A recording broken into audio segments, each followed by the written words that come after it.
مصروفیت۔ ہم سب مصروف ہیں، ہمارے پاس فرصت نہیں، ہم کچھ نہ کچھ کرتے رہتے ہیں، اچھائی نہ ہو تو برائی کرتے ہیں، ہم خاموش اور تنہا ہوں تو بھی کچھ نہ کچھ کرتے رہتے ہیں، کبھی یادیں دہراتے ہیں، کبھی مستقبل کے خواب دیکھتے ہیں، تصورات کے ہوائی قلعے تعمیر کرتے ہیں، ہم آئینوں میں عکس دیکھتے کے عادی ہیں، حقائق کو دیکھنا اتنا دلچسپ نہیں جتنا حقائق کا عکس۔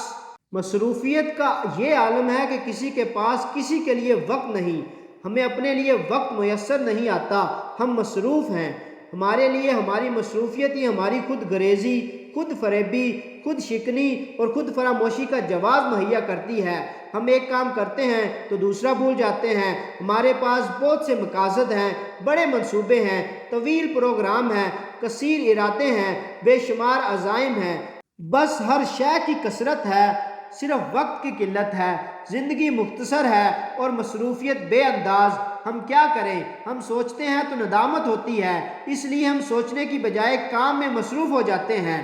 ہم لوگوں سے آشنائی کرتے ہیں، ہر ایک سے دوستی، ہر ایک سے رابطہ، اور نتیجہ یہ کہ ہم سب کو مایوس کرتے ہیں، ہم خود بھی مایوس ہو جاتے ہیں۔ ہم اپنے روبرو نہیں ہوتے، اس لیے کہ ہم اپنے آپ سے جھوٹ نہیں بول سکتے، ہم نے اپنے آپ کو فراموش کر دیا۔ اب ہم مشین کا پرزہ بن چکے ہیں، بس فٹافٹ کھٹا کھٹ چل رہے ہیں۔ کیوں اور کہاں یہ معلوم کرنے کا ہمارے پاس وقت نہیں۔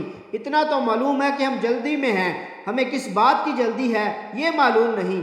ہم صبح گھر سے نکلتے ہیں خوشی خوشی، جلدی جلدی، ایسے جیسے کوئی مجرم طویل قید سے اچانک رہا ہو جائے۔ ہم دفتروں، کارخانوں، کھیتوں اور کھلیانوں میں جاتے ہیں اور کام شروع کر دیتے ہیں، مصروف ہو جاتے ہیں، اور پھر شام کو گھر کی طرف ایسے بھاگتے ہیں جیسے کوئی پیاسا کنویں کی طرف۔ ہم گھر پہنچتے ہی اور قسم کی مصروفیات میں کھو جاتے ہیں، ہم مصروف رہتے ہیں، حتیٰ کہ نیند کی آغوش میں سب مصروفیتوں کو فراموش کر دیتے ہیں۔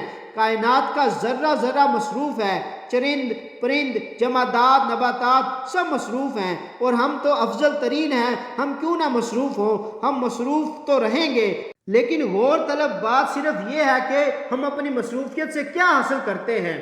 ہم مصروفیت کو کمائی بناتے ہیں اور پھر اس کمائی کے استعمال کے لیے الگ مصروف ہوتے ہیں۔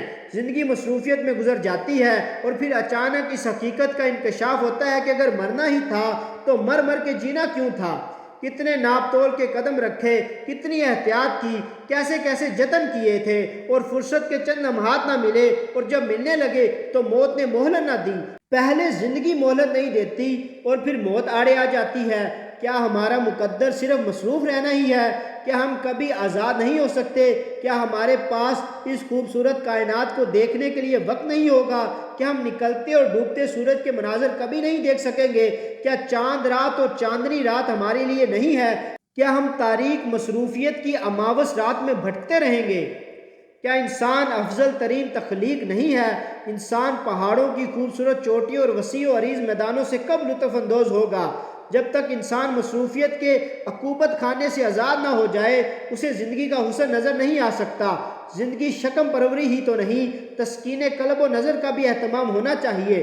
فطرت کا حسن فاطر کائنات کی منشا کے مطابق دیکھا جائے۔ آنکھیں عطا کرنے والے نے آنکھوں کے لیے نظاروں کا اہتمام کیا ہے، کانوں کے لیے گلستان ہستی میں نغمات کے چشمے بہہ رہے ہیں، غور و فکر کے لیے راز ہائے سربستہ منتظر ہیں، روح کے لیے مائدہ تجلیات بچھا ہے۔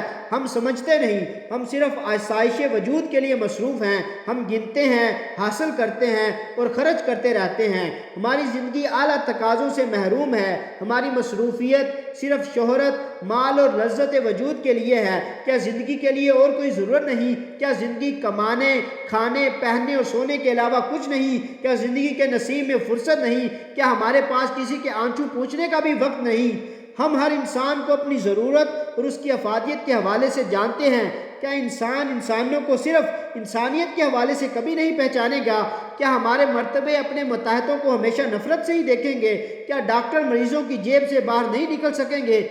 کیا ہماری مصروفیت ہمیں دوسروں کے لیے تلوار ہی بنائے رکھے گی؟ کیا ہم دوسروں کے لیے کبھی شربت نہیں بنیں گے؟ کیا ہماری مصروفیت نفرت اور تلخی سے آزاد نہ ہوگی؟ وہ کون لوگ تھے جو خود پیاس سے مر جاتے تھے اور پانی اپنے دوسرے پیاسے بھائی کو دے جاتے تھے؟ کیا وہ لوگ تھے بھی یا یہ ہمارا وہم ہے؟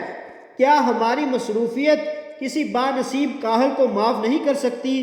کیا کاہل بانصیب ہو سکتا ہے؟ کیوں نہیں؟ بانصیب کی اپنی مصروفیات ہیں، دل کی مصروفیات، نگاہ کی مصروفیات، روح کی مصروفیات۔ زندگی کے راز پانے والے، سراغ حیات دریافت کرنے والے دفاتر، کارخانوں، کھیتوں اور کھلیانوں میں مصروف نہیں ہوتے، وہ صرف آشنائی کے رموز کی گرہ کشائی میں مصروف ہوتے ہیں۔ ان کی نگاہوں میں کچھ اور ہی جلوے ہوتے ہیں، وہ کچھ نہیں کرتے۔ ان کے کام، ان کے کیا کام؟ ان کا صرف ایک کام، ذرے کے دل کی دھڑکنیں سننا اور کتاب ہستی کے ورق گردانیاں کرنا۔ وہ خود کسی فنکار کا انوکھا کام ہے، ان کا اپنا کیا کام؟ وہ خود کسی کے ہیں، ان کا اپنا کیا پوچھنا؟ ان لوگوں کی فرصت زمانے والوں کی مصروفیت سے ہزار درجے بہتر۔ یہی لوگ زمانے کا مستقبل ہوتے ہیں۔ یہ انسانوں کے افق ذہن پر تابناک سورج کی طرح طلوع ہوتے ہیں اور ان کے بے مصرف مصروفیت کی تیرہ شبی کی دھجیاں اڑا دیتے ہیں۔ یہی لوگ افکار کے چہرے سے پردہ اٹھانے والے، ان لوگوں کو فرصت کا راز مل چکا ہے، ان کے ہاں کوئی مصروفیت نہیں، اور یہ لوگ ہی صحیح مصروفیت کے مفہوم سے آشنا ہیں۔ جو شاید چلنے سے حاصل نہیں ہوتی، وہ ٹھہرنے سے حاصل ہو جاتی ہے۔ جو راز پیسہ جمع کرنے میں نہ پایا جائے، وہ خرچ کرنے میں پایا جائے گا۔ جسے سونے والا دریافت نہ کر سکے، اسے جاگنے والا ضرور دریافت کر لے گا۔ انسان کے گرد مصروفیت نے جو جال بند رکھا ہے، اسے فرصت توڑ دیتی ہے۔ مصروفیت غلامی ہے اور فرصت آزادی۔ اس سے پہلے کہ ہم سے سب کچھ چھن جائے، ہم خود ہی کیوں نہیں چھوڑ دیتے؟